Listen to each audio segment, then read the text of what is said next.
হচ্ছে আমন্ত্রণ রাতের বাংলাদেশের আয়োজন। শুরুতেই জানিয়ে দেব শিরোনামগুলো।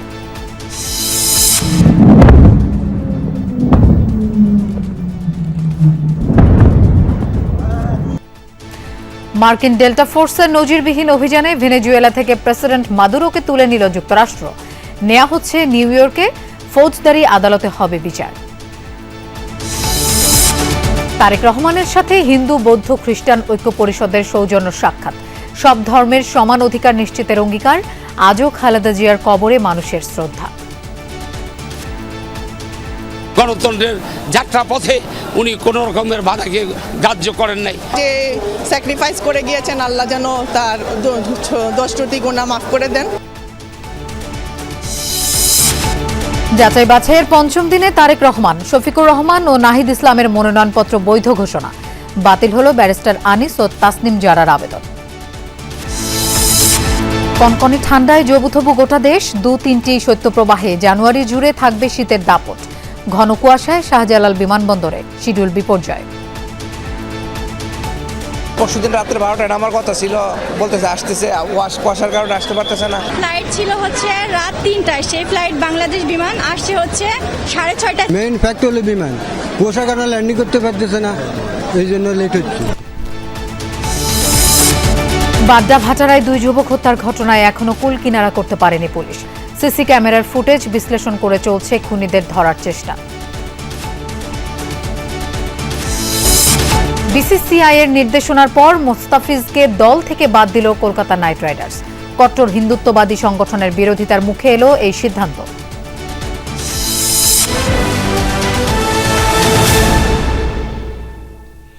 এতক্ষণ শিরোনাম দেখছিলেন, আপনাদের সঙ্গে থাকছি আমি মৌসুমী আহমেদ লোপা। ভেনেজুয়েলায় স্পেশাল ফোর্সের অভিযান চালিয়ে তুলে নিয়ে যাওয়া হয়েছে দেশটির প্রেসিডেন্ট নিকোলাস মাদুরো এবং তার স্ত্রীকে। অভিযানের সময় রাজধানী কারাকাসের বিভিন্ন স্থানে অন্তত 7 দফায় ক্ষেপণাস্ত্র এবং রকেট হামলা চালানো হয়। মার্কিন প্রেসিডেন্ট ডোনাল্ড ট্রাম্প মাদুরো এবং তার স্ত্রীর আটকের বিষয়টি নিশ্চিত করেন। তিনি জানান তাদের নিউ ইয়র্কে নেয়ার প্রস্তুতি চলছে। শিগগিরই তাদের যুক্তরাষ্ট্রের ফৌজদারি আদালতে বিচারের মুখোমুখি করা হবে বলেও জানানো হয়েছে। যুক্তরাষ্ট্রের আগ্রাসনের তীব্র প্রতিক্রিয়া জানিয়ে প্রতিরোধের ঘোষণা দিয়েছে কারাকাস। স্থানীয় সময় রাত 2টার দিকে হঠাৎই একের পর এক বিস্ফোরণে কেঁপে ওঠে কারাকাস। কিছু বুঝে ওঠার আগেই ভেনেজুয়েলার রাজধানীর আকাশে দেখা যায় বিভিন্ন ধরনের সামরিক হেলিকপ্টার। এসব সামরিক হেলিকপ্টারে ছিলেন ডেল্টা ফোর্সের সদস্যরা। মার্কিন এই বিশেষ বাহিনীর অভিযানে অংশ নেয় কোবরা, অ্যাপাচি, চিনুক সহ বিভিন্ন ধরনের হেলিকপ্টার। রাজধানী সহ দেশটির মিরান্দা, আরাগুয়া, লা গুয়ারা সহ বেশ কিছু গুরুত্বপূর্ণ এলাকায় চালানো হয় অভিযান। বিভিন্ন পাল্লার ক্ষেপণাস্ত্র এবং রকেট দিয়ে চালানো হয় হামলা। তবে দেশটির দক্ষিণের 2টি প্রধান ও কৌশলগতভাবে গুরুত্বপূর্ণ সামরিক ঘাঁটি ফুয়ের্তে টিউনা এবং লা কার্লোতা ছিল এই অভিযানের প্রধান টার্গেট। হামলার ফলে বিদ্যুৎ বিচ্ছিন্ন হয়ে পড়ে ঘাঁটি দুটির আশেপাশের এলাকা। আতঙ্ক ছড়িয়ে পড়ে বাসিন্দাদের মাঝে। অভিযানকে ঘিরে বিশ্বজুড়ে যখন শুরু হয় তোলপাড়, তখন আসে মার্কিন প্রেসিডেন্ট ডোনাল্ড ট্রাম্পের ঘোষণা। জানান ভেনেজুয়েলায় সামরিক অভিযান চালিয়েছে মার্কিন বাহিনী। আটকের পর দেশের বাইরে নিয়ে যাওয়া হয়েছে প্রেসিডেন্ট মাদুরো এবং তার স্ত্রীকে। ভেনেজুয়েলার বিরুদ্ধে বড় আকারের হামলা চালানো হয়েছে। এই হামলার পর দেশটির প্রেসিডেন্ট নিকোলাস মাদুরো ও তার স্ত্রীকে আটক করা হয়েছে। ভেনেজুয়েলার প্রেসিডেন্ট নিকোলাস মাদুরো এবং তার স্ত্রী বর্তমানে যুক্তরাষ্ট্রের হেফাজতে রয়েছেন। শিগগিরই তারা দেশটিতে ফৌজদারি অভিযোগে বিচারের মুখোমুখি হবেন বলেও জানানো হয়। এদিকে যুক্তরাষ্ট্রের বিরুদ্ধে লড়াই চালিয়ে যাওয়ার ঘোষণা দিয়েছে ভেনেজুয়েলা। নিজ ভূখণ্ডে যুক্তরাষ্ট্রের আগ্রাসনকে অবৈধ আখ্যা দেওয়া হয়েছে।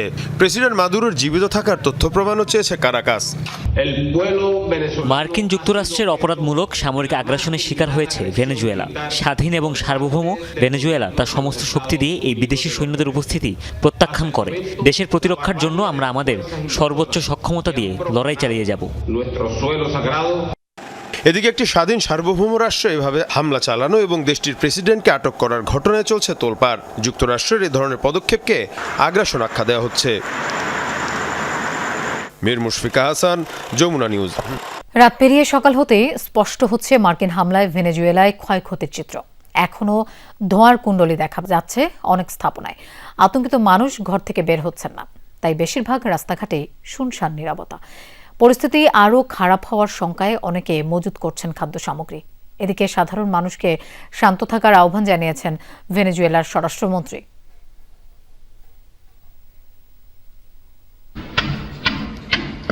গভীর রাতে মানুষ যখন ঘুমে তখনও চলে মার্কিন বাহিনীর এই তাণ্ডব। মুহুর্মুহু বোমা হামলার এই দৃশ্য ভেনেজুয়েলার বিমানবন্দর এলাকায়। হামলার পর আগুন ধরে যায় আশপাশের কয়েকটি ভবন, গুরুত্বপূর্ণ অবকাঠামো আর রাস্তায় থাকা বেসামরিক যানবাহনে। আতঙ্কে ঘুম থেকে উঠে বাড়িঘর ছেড়ে পালায় বহু মানুষ।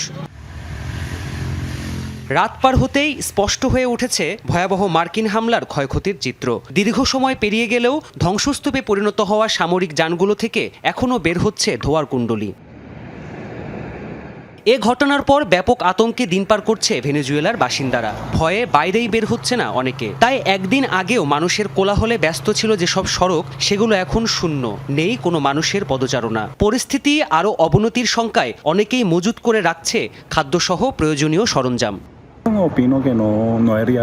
যুক্তরাষ্ট্র যা করেছে তা মোটেই উচিত হয়নি। এতে আরও ভয়াবহ সংঘাত সৃষ্টি হবে।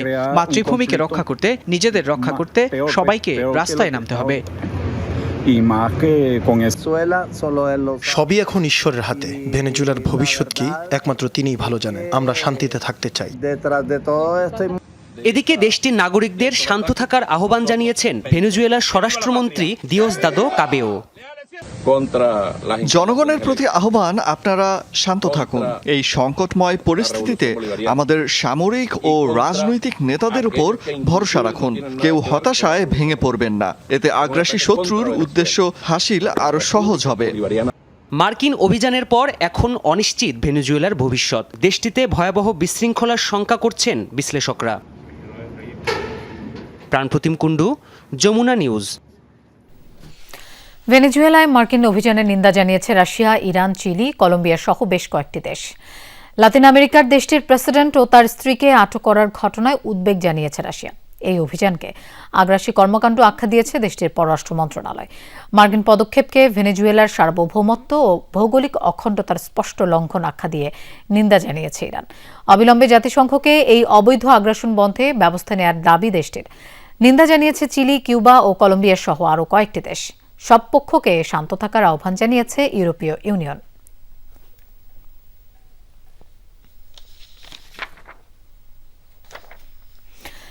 বিএনপির গুলশান কার্যালয়ে হিন্দু বৌদ্ধ খ্রিস্টান ঐক্য পরিষদের প্রতিনিধি দলের সঙ্গে বৈঠক করেছেন দলের ভারপ্রাপ্ত chairman Tarique Rahman. BNP media সেলের প্রধান অধ্যাপক ডাক্তার মওদুদ হোসেন আলমগীর পাভেল গণমাধ্যমকে জানান, শনিবার রাতে এই বৈঠক অনুষ্ঠিত হয়। এ সময় হিন্দু বৌদ্ধ খ্রিস্টান ঐক্য পরিষদকে সকল ধর্মের মানুষের জন্য সমান অধিকার নিশ্চিতের প্রতিশ্রুতি দেন তারেক রহমান। হিন্দু বৌদ্ধ খ্রিস্টান ঐক্য পরিষদের নেতারা বেগম খালেদা জিয়া যেমন নিরাপত্তা দিয়েছেন, তারেক রহমানের কাছেও তেমনটা চেয়েছেন। এ সময় ঐক্য পরিষদের সভাপতি মণ্ডলীর সদস্য সুব্রত চৌধুরী জানান, 5 আগস্ট পরবর্তী সময়ে যেসব চ্যালেঞ্জ সামনে এসেছে সেগুলো নিরসনে কি করা যায় তা নিয়ে আলোচনা হয়েছে।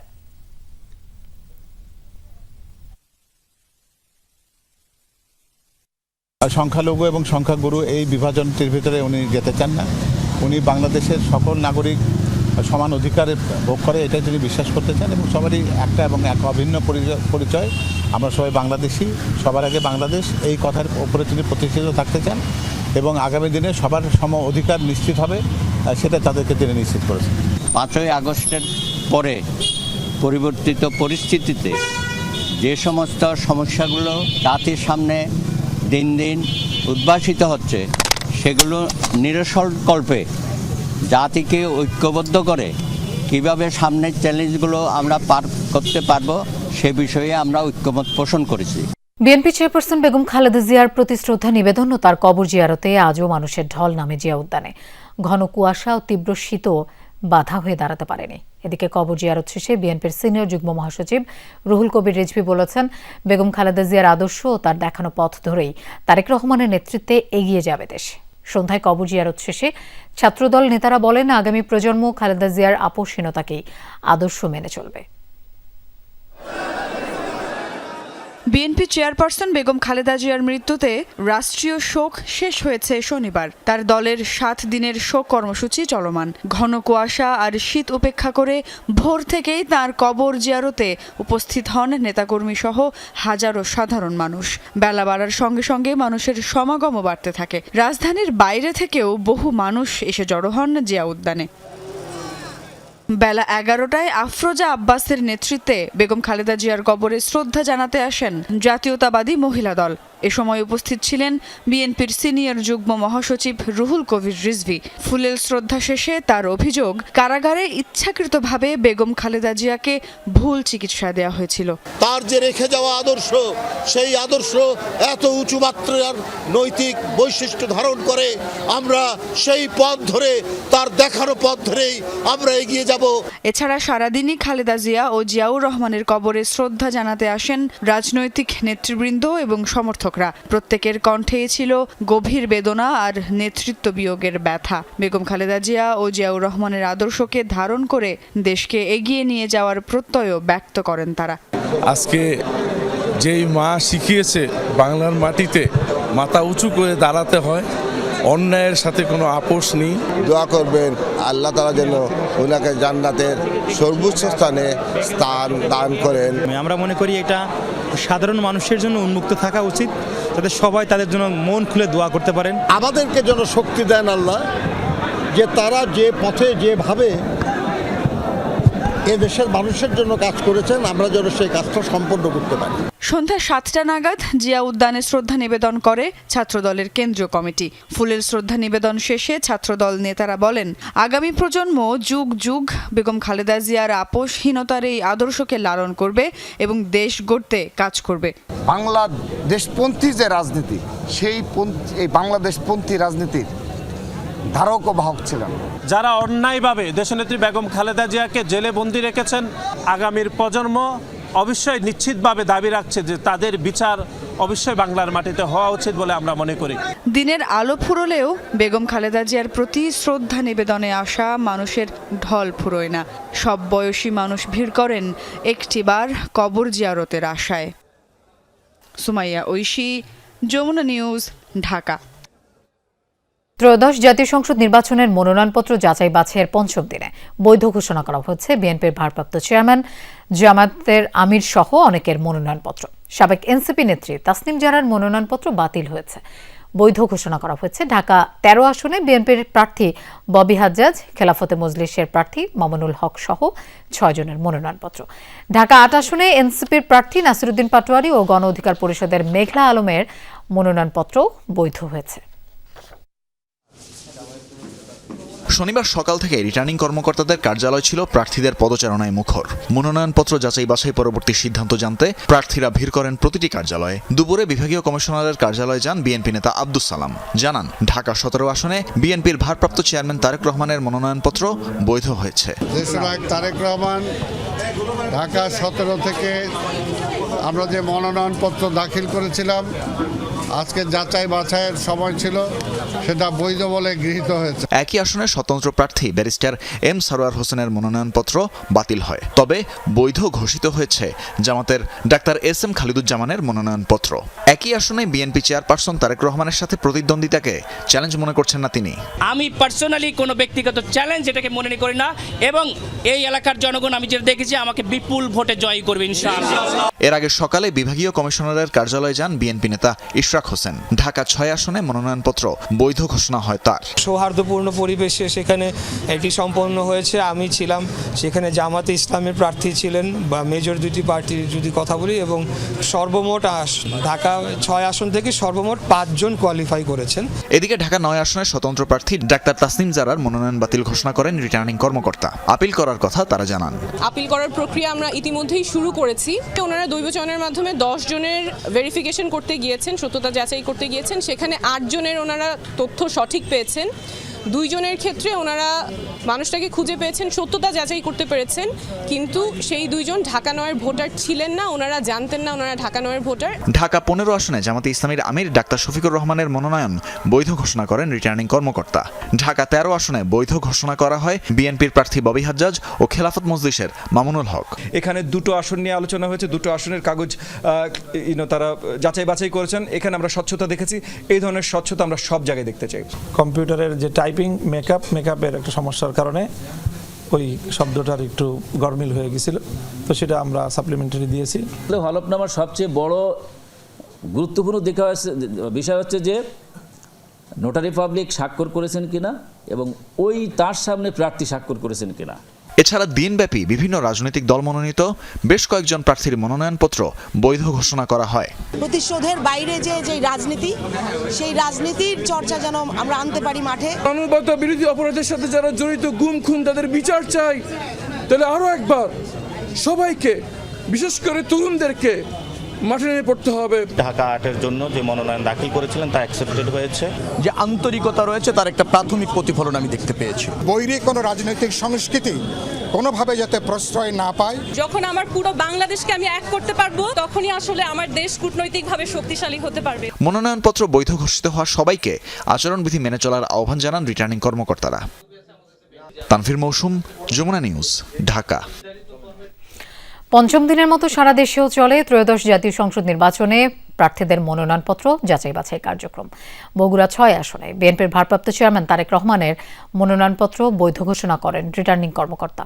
এছাড়া বেগম খালেদা জিয়ার মৃত্যুতে বগুড়া ৭ আসনে তার মনোনয়ন কার্যক্রম সমাপ্ত ঘোষণা করা হয়। ঠাকুরগাঁও ১ আসনে মির্জা ফখরুলের মনোনয়ন বৈধ ঘোষণা করা হয়েছে। কুমিল্লা ১ আসনে বৈধ ঘোষণা করা হয় বিএনপির স্থায়ী কমিটির সদস্য খন্দকার মোশাররফ হোসেন। ৬ থেকে মনিরুল হক চৌধুরী এবং কুমিল্লা ৪-এ জামায়াত ও এনসিপি জোটের হাসনাত আব্দুল্লাহর প্রার্থিতা।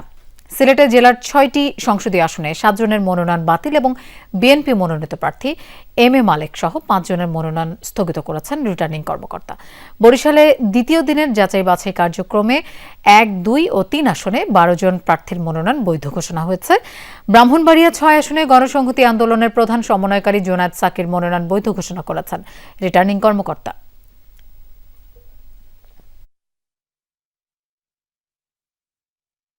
যাচাই বাছাইয়ের পঞ্চম দিনে ঢাকার ১৩টি আসনে বিভাগীয় কমিশনারের কার্যালয়ে দাখিলকৃত ১৭৪টি মনোনয়নের মধ্যে ১১৯ জনেরটি বৈধ হয়েছে।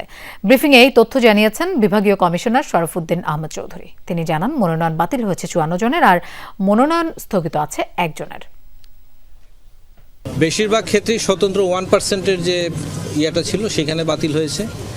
কিছু আছে ঋণ খেলাপি, কিছু আছে হলফনামায় স্বাক্ষর করেন নাই, কাগজপত্রের কিছু ঝামেলা এই জাতীয়। কিছু আছে রাজনৈতিক দলের নিবন্ধন সংক্রান্ত, কিছু আছে যে যারা বিভিন্ন রাজনৈতিক দল জমা দিয়েছিলেন, যার দ্বারা এটা স্বাক্ষরিত হওয়ার কথা সেই প্রপার ব্যক্তি সেটি স্বাক্ষর করেননি, সেই জন্য বাতিল হয়েছে। বৈষম্য বিরোধী ছাত্র আন্দোলনের হবিগঞ্জ জেলা শাখার সদস্য সচিব মাহদি হাসানকে আটক করেছে পুলিশ। সন্ধ্যায় শহরের শায়েস্তানগর এলাকা থেকে তাকে আটক করা হয়, তবে কোন মামলায় তাকে আটক করা হয়েছে তা জানা যায়নি। জেলা পুলিশ সুপার ইয়াসমিন খাতুন বলেছেন, এ বিষয়ে পরবর্তীতে সংবাদ সম্মেলন করে জানানো হবে। এদিকে মাহদি হাসান গ্রেফতারের খবর ছড়িয়ে পড়লে থানার সামনে জড়ো হয়ে বিক্ষোভ করেন বৈষম্য বিরোধী ছাত্র আন্দোলনের নেতাকর্মীরা। পরে পরিস্থিতি নিয়ন্ত্রণে ঘটনাস্থলে যায় সেনাবাহিনী। এর আগে বৃহস্পতিবার রাতে শায়েস্তাগঞ্জ সদর ইউনিয়ন ছাত্রলীগের সহ সভাপতি এনামুল হক নয়নকে আটক করে পুলিশ। শুক্রবার তাকে জুলাই যোদ্ধা দাবি করে ছাড়িয়ে নেয় বৈষম্য বিরোধী ছাত্র আন্দোলনের মাহদি হাসান। ওসির সাথে বাকবিতণ্ডার এক পর্যায়ে ২০২৪-এর বানিয়াচং থানা পুড়িয়ে দেয়া ও এসআই সন্তোষকে আগুন জ্বালিয়ে দেওয়ার কথা বলেন তিনি। এ ঘটনায় আজ দুপুরে মাহাদিকে কারণ দর্শানোর নোটিশ দেয় বৈষম্য বিরোধী ছাত্র আন্দোলন কেন্দ্রীয় কমিটি।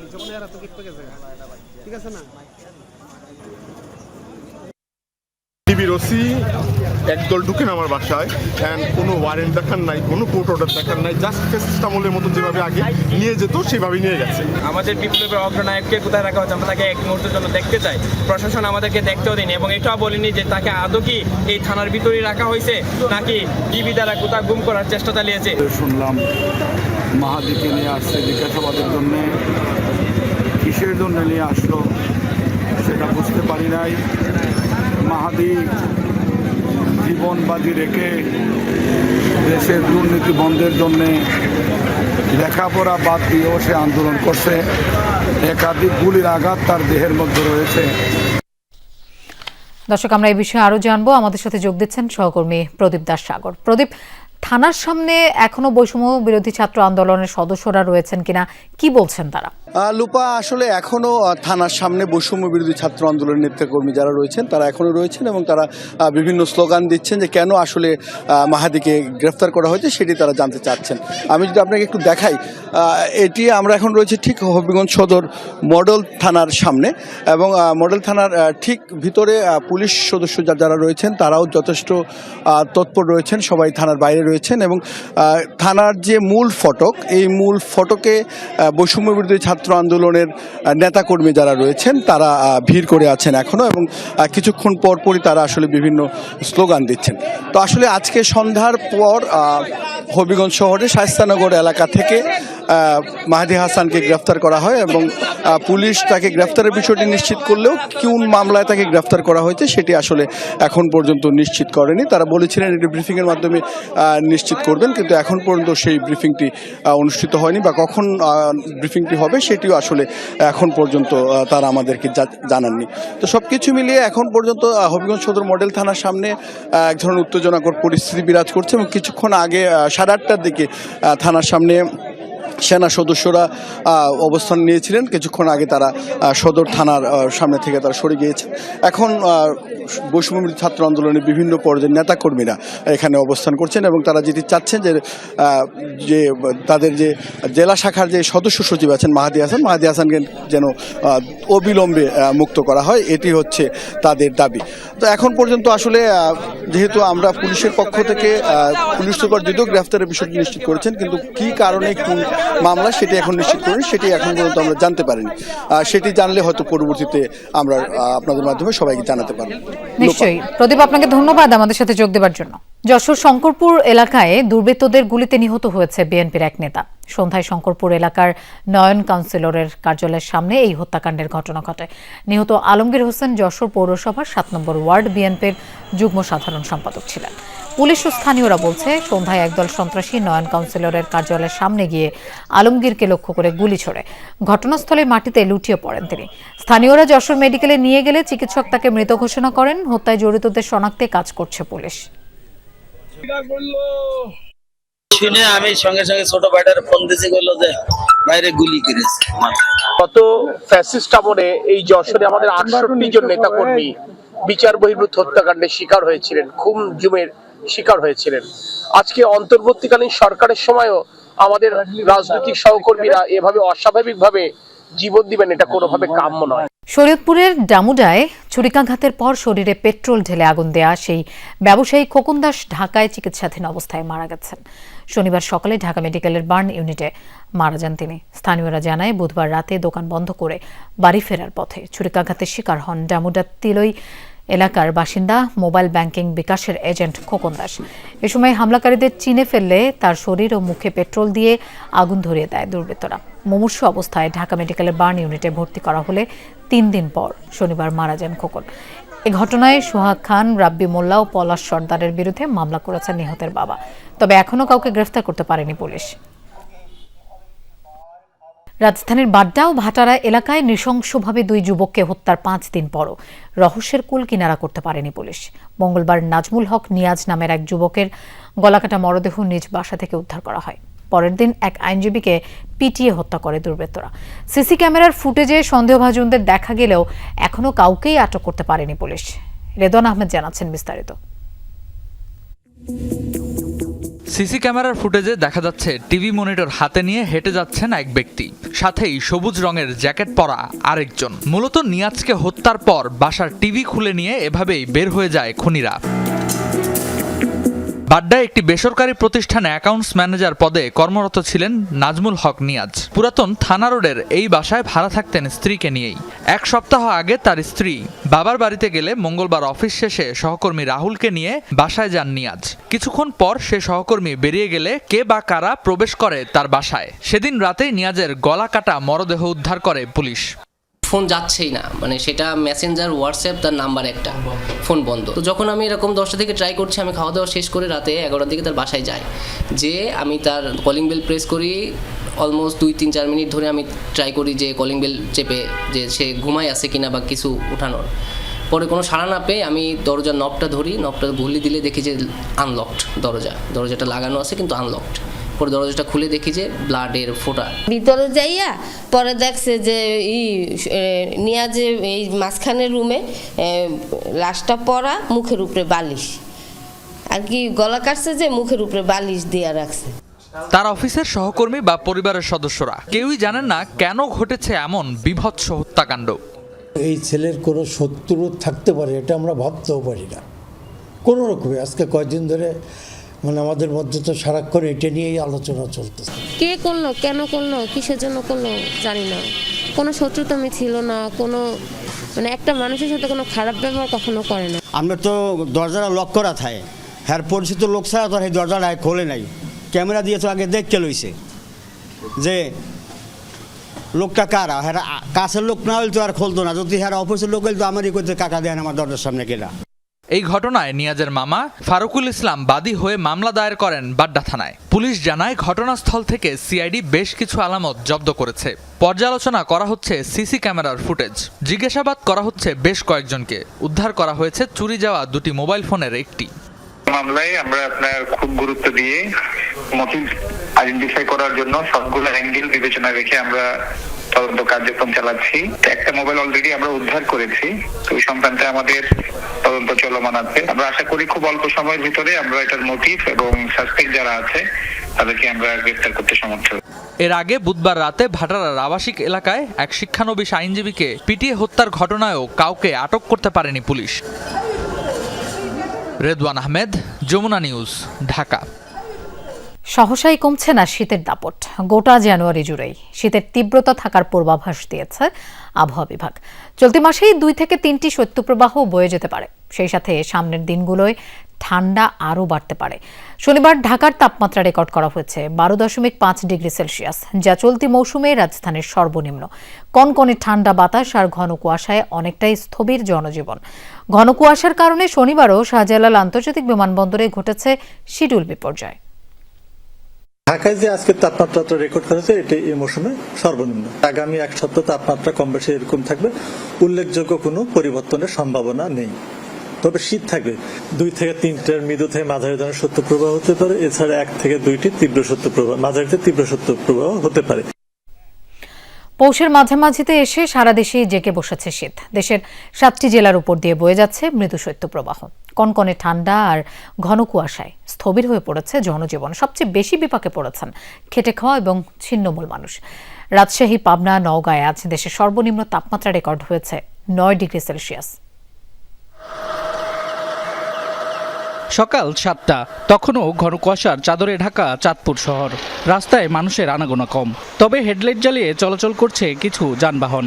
ঘন কুয়াশা ও কনকনে শীতে বিপর্যস্ত জনজীবন। বিশেষ করে নিম্ন আয়ের মানুষ পড়েছে বেশি বিপাকে। সুন্দর রকমের ঠান্ডা, ঘন কুয়াশা, কনকনে দেখেছি কি মেল বাতাসের কারণে জনজীবন স্থবির হয়ে পড়েছে। শীতের ভিতরে তো কাজ কাম করা যায় না, আমাদের সমস্যা গরিব মানুষ। উত্তরে হাড় কাঁপানো পৌষের শীত জেঁকে বসেছে নওগাঁয়। জেলায় সর্বনিম্ন তাপমাত্রা রেকর্ড করা হয়েছে 9 ডিগ্রি সেলসিয়াস। বেলা বাড়লেও সূর্যের দেখা মেলেনি। তীব্র শীতের কারণে ব্যাহত হচ্ছে পাবনার জীবনযাত্রা। ঈশ্বরদীতে সর্বনিম্ন তাপমাত্রা ছিল 9 ডিগ্রি সেলসিয়াস। ভোর থেকে ঘন কুয়াশা থাকলেও বেলা বাড়ার সাথে সাথে সূর্যের দেখা মেলায় কিছুটা কমেছে শীতের তীব্রতা। শীত তো ধনী গ্রুপ কাউকে মানে না, শীতের তীব্রতা আমরা সবাই জর্জরিত। সকাল থেকে অনেকটা শীতের প্রভাব ছিল, তো এখন আপাতত একটু রোদের কারণে একটু ঠান্ডার তীব্রতা কম। চুয়াডাঙ্গায় মৃদু শৈত্যপ্রবাহ অব্যাহত রয়েছে। টানা শীত আর ঘন কুয়াশায় সবচেয়ে বেশি ভোগান্তিতে পড়েছেন খেটে খাওয়া মানুষ, শিশু ও বয়স্করা। শীতে অনেক কাজ গ্রামে ঝামেলা, মাঠে চাষাবাদ করতে পারছি না আমরা, মাঠে পাতো খোলা ঝামেলা হচ্ছে। ভোরবেলা গাড়ি বের করি, কোনো কাজ কাম নেই, থরথর করে কাঁপছি। সকালের দিকে সিরাজগঞ্জে ঘন কুয়াশায় ঢেকে থাকে চারপাশ। সূর্যের দেখা মেলে দেরিতে। শীতের তীব্রতায় প্রয়োজন ছাড়া ঘরের বাইরে বের হননি অনেকে। ভোর থেকে কুষ্টিয়ার আকাশ ঢেকে থাকে ঘন কুয়াশায়। কনকনে শীতে দুর্ভোগে পড়েছেন ছিন্নমূল ও নিম্ন আয়ের মানুষ। হাত মাত আরলি ধরে যাচ্ছে, কি বলেন, এতবার কুয়াশার ভিতরে মানুষ চলতে পারে। শীতে তো কয়েকদিন বাড়ি থেকে বাড়াতেই পারলাম না। শীত আর ঘন কুয়াশার সকালে রাজশাহী ছিল ভিন্ন এক রূপে। উত্তরের হিমেল হাওয়ায় কাতর হয়ে পড়েছিল এই অঞ্চলের মানুষ। তীব্র শীতে বাড়ছে ঠান্ডাজনিত রোগ, তাই শিশু ও বয়স্কদের ব্যাপারে সচেতন থাকার পরামর্শ চিকিৎসকদের। শামস তাবরিজ উচ্ছ্বাস, যমুনা নিউজ। খুলনার ডাকপ উপজেলার সুন্দরবনের ঢাংমারি নদীর পাশে এক রিসোর্টে ঘুরতে আসা 2 পর্যটক ও রিসোর্ট মালিককে ধরে নিয়ে গেছে জলদস্যুরা। স্থানীয়রা জানান, শুক্রবার 2 পর্যটক গোলকানুন নামের ওই রিসোর্টে ওঠেন। সন্ধ্যায় তারা রিসোর্ট থেকে নৌকা নিয়ে সুন্দরবনের মধ্যে ক্যানেল ক্রুজিংয়ে বেরিয়েছিলেন। এরপর তাদের আর খোঁজ মেলেনি। শনিবার বিকেলে একটি মোবাইল নম্বর থেকে রিসোর্ট মালিকের স্বজনদের কাছে ফোন করে 40 লাখ টাকা দাবি করা হয়। তাদের উদ্ধারে কাজ করছে পুলিশ, কোস্টগার্ড ও র্যাব। সুন্দরবনে ক্যানেল থেকে ঘুরতে যাওয়া 2 জন পর্যটক এবং সেই একটা রিসোর্টের মালিক 3 জনকে বনদস্যুরা জিম্মি করছে। তো এই সংক্রান্তে কোস্টগার্ডের এখতিয়ারভুক্ত হওয়ায় কোস্টগার্ড এই অভিযান পরিচালনা করতেছেন। আমরা পুলিশ তাদেরকে সর্বাত্মক সহযোগিতা করছি। অপরাধ বিষয়ক সাংবাদিকদের সংগঠন ক্রাইম রিপোর্টার্স অ্যাসোসিয়েশন ক্র্যাবের বর্ষসেরা রিপোর্টারের পুরস্কার পেয়েছেন যমুনা টেলিভিশনের বিশেষ প্রতিনিধি রাশেদ নিজাম। সকালে রাজধানীর সেগুনবাগিচায় সংগঠনটির বার্ষিক সাধারণ সভায় পুরস্কার প্রাপ্তদের হাতে ক্রেস্ট ও চেক তুলে দেওয়া হয়। এ সময় সভার প্রধান অতিথি ডিএমপি কমিশনার জানান, নির্বাচন সামনে রেখে প্রার্থীদের নিরাপত্তা নিশ্চিত ও অপরাধ নিয়ন্ত্রণে কঠোর অবস্থানে আছে পুলিশ। সচ্ছল জীবনের আশায় কিভাবে অবৈধ পথে বিদেশে পাচার হয়ে যাচ্ছে মানুষ, তার ভয়াবহ চিত্র উঠে আসে যমুনা টেলিভিশনের অনুসন্ধানে। সংসারের হাল ধরার বদলে শেষতকে নিজের জীবনে বিপন্ন হয় কারো কারো। আরেকটু পেছনে রয়েছে একটি ইতালি বাড়ি। স্থানীয়রা এভাবেই এই বাড়িগুলোকে ডাকেন। মানব পাচারের এমন ভয়াবহ অনুসন্ধান করেছেন যমুনা টেলিভিশনের বিশেষ প্রতিনিধি রাশেদ নিজাম, যার স্বীকৃতি হিসেবে তাকে গেল বছরের মানব পাচারের বিষয়ে বর্ষসেরা রিপোর্টারের পুরস্কার দিয়েছে ক্র্যাব। সকালে বার্ষিক সাধারণ সভায় পুরস্কার তুলে দেন ডিএমপি কমিশনার সহ অতিথিরা। এবার বিভিন্ন ক্যাটাগরিতে মোট 7 জনকে পুরস্কার দেওয়া হয়। আমরা যমুনা টেলিভিশনের ইনভেস্টিগেশন 360 ডিগ্রিতে একটি অনুসন্ধান করেছিলাম গেম ঘর নামে, যেখানে শরীয়তপুর মাদারীপুর অঞ্চল থেকে মানুষকে যে অবৈধ পথে ইউরোপে নিয়ে যাওয়া হয় সেটা নিয়ে, এবং এটা খুব বিস্তৃত কাজ হয়েছে। এবং এই কাজটির ফলে যেটা হলো, পুরস্কার পাওয়ার ফলে এরকম কাজের জন্য আরও দায় বেড়ে গেল। ক্রাইম রিপোর্টার্স অ্যাসোসিয়েশন বেস্ট রিপোর্টিংয়ের জন্য স্বীকৃতি দিল, সেটা সামনে আরও ভালো কাজ করার জন্য অনুপ্রেরণা যোগাবে। অনুসন্ধানী সাংবাদিকতার যে ধারা, সেটি এর মাধ্যমে আরও বেশি অনুপ্রেরণা পাবে, আরও বেশি সম্প্রসারিত হবে, এটি আমি মনে করি। সভার প্রধান অতিথি ডিএমপি কমিশনার কথা বলেন আসন্ন নির্বাচনের আইন শৃঙ্খলা প্রসঙ্গে। জানান, অপরাধ ও অপরাধী নিয়ন্ত্রণে কাজ করছে পুলিশ। আগামী 40 ডেজ যদি আমরা আইন শৃঙ্খলা এবং অন্যান্য বিষয়টি নিয়ন্ত্রণে রাখতে পারি, তাহলে নির্বাচনটা সুষ্ঠুভাবে করা সম্ভব হবে। আমাদের কাছে এখন টপ প্রায়োরিটি জাতীয় নির্বাচন। নিজেদের নিরাপত্তায় অনেকেই ব্যক্তিগত সশস্ত্র নিরাপত্তা রক্ষী চেয়েছেন জানিয়ে কমিশনার জানান, এ বিষয়ে সিদ্ধান্ত হবে যাচাই বাছাইয়ের পর। আপনার জীবনের প্রতি কতটা হুমকি আছে, এইটা আমরা স্পেশাল ব্রাঞ্চ এসবিকে দিয়ে অ্যাসেস করি। অ্যাসেস করার পরে এসবি যখন বলে যে ইয়েস XYZ এর জীবনের নিরাপত্তার ঝুঁকি আছে, তখন এসবি অথবা আমি গানম্যান দিচ্ছি। তবে বেশ কিছু জনকে গানম্যান দেওয়া হয়েছে। এ সময় হাদি হত্যাকাণ্ডে জড়িতদের ধরতে গুরুত্ব দিয়ে পুলিশ কাজ করছে বলেও জানান DMP commissioner. Riaz Raihan, Jamuna news, Dhaka. রাজনীতিবিদদের কাছে একটি সুন্দর বাংলাদেশ দেখতে চান টেলিভিশন মালিকদের সংগঠন অ্যাডকোর নেতারা, জানিয়েছেন সংগঠনটির সভাপতি অঞ্জন চৌধুরী। সন্ধ্যায় সংগঠনের সভাপতি ও মহাসচিবের নেতৃত্বে একটি প্রতিনিধি দল বিএনপি চেয়ারপারসনের গুলশান কার্যালয়ে যায়। এ সময় খালেদা জিয়ার স্মৃতির প্রতি শ্রদ্ধা জানিয়ে শোক বইয়ে স্বাক্ষর করেন তারা। পরে অ্যাডকোর সভাপতি সাংবাদিকদের জানান, তারেক রহমানের পরিবারের প্রতি শোক জানাতেই তারা এখানে এসেছেন। বিএনপি মহাসচিবের সাথেও হয় সাক্ষাৎ। এ সময় নির্বাচন বা অ্যাডকোর কোনো বিষয়ে আলোচনা হয়নি বলেও জানান অঞ্জন চৌধুরী। অ্যাডকো মহাসচিব আশা করেন, ভবিষ্যতে খালেদা জিয়ার আপসহীন আদর্শেই পরিচালিত হবে দেশ। ভারতীয় ক্রিকেট নিয়ন্ত্রণ বোর্ড BCCI এর নির্দেশনায় স্কোয়াড থেকে মোস্তাফিজুর রহমানকে বাদ দিয়েছে কলকাতা নাইট রাইডার্স। তার বদলে পছন্দমতো ক্রিকেটার নিতে দেয়া হয়েছে অনুমতি। ভারতে হিন্দুত্ববাদী কয়েকটি সংগঠনের বিরোধিতায় বিশৃঙ্খলা আর অস্থিরতা ঠেকাতেই এই সিদ্ধান্ত নেওয়া হয়েছে বলে জানান BCCI সচিব Debjit Saikia. 20 lakh KKR Mustafizur Rahman is yours. বেশ কয়েক বছর ধরে আইপিএলে একমাত্র বাংলাদেশি হিসেবে প্রতিনিধিত্ব করে আসছিলেন টাইগার পেসার মুস্তাফিজুর রহমান। চলতি আসরের জন্য 9,20,00,000 রুপিতে নিলাম থেকে তাকে দলে ভেড়ায় বলিউড তারকা শাহরুখ খানের দল কলকাতা নাইট রাইডার্স। নিলামে সর্বোচ্চ দামে বিক্রি হওয়া বাংলাদেশি ক্রিকেটার হিসেবে রেকর্ড গড়েন এই কাটার মাস্টার। তবে মুদ্রার উল্টো পিঠও দেখতে বেশি সময় লাগেনি মুস্তাফিজের। বেশ কয়েকদিন ধরেই বাংলাদেশি ক্রিকেটারদের নিষিদ্ধের দাবি জানিয়ে আন্দোলন করে আসছিল কট্টর হিন্দুত্ববাদী কয়েকটি সংগঠন। ফলে টাইগার এই পেসারের আইপিএল খেলা নিয়ে তৈরি হয় অনিশ্চয়তা।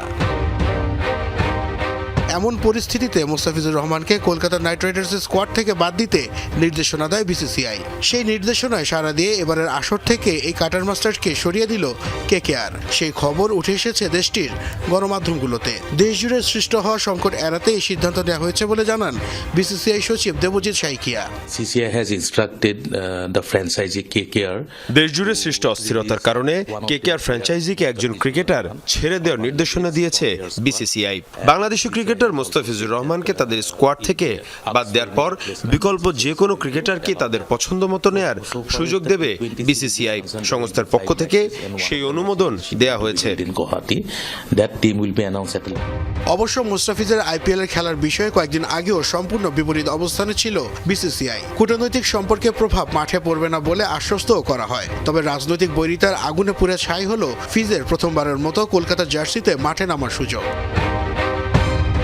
এই কাটার মাস্টারকে দলে নেয় বলিউড কিং শাহরুখ খানকেও ছাড় দেয়নি উত্তরপ্রদেশের কট্টরপন্থীরা। বিজেপি নেতা সঙ্গীত সোম অভিযোগ করে বলেন, দেশের মানুষের ভালোবাসা পুঁজি করে উল্টো দেশ বিরোধী কর্মকাণ্ড করছেন এই অভিনেতা। নাসিফ শুভ, যমুনা স্পোর্টস। দর্শক, এই ছিল রাতের বাংলাদেশের আয়োজনের। এতক্ষণ সাথে থাকার জন্য ধন্যবাদ সবাইকে। শুভরাত্রি।